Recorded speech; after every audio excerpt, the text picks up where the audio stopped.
Venezuelako hauteskundeen emaitzen gainean onartu duela azkenik benetako zuriketa bat behar dela, benetako transparentzia behar dela, argitasuna behar dela, eta ez dela egon, eta aktak agertu egin behar dirala.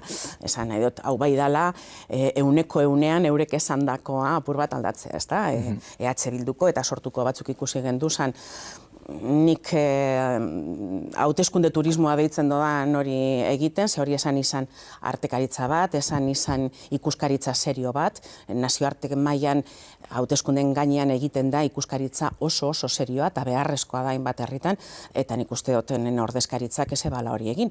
Eta, bueno, lehenengo orduetan ja zoriondu eban Maduro, bere garaian Trump zoriotu eben moduan, suposatzen dut beste gauza batzuegaitik, eta kortesia parlamentario izango zen orduan, eta gaur egun onartu behar izan dabe, oposizioak, Venezuelako oposizioak dioana.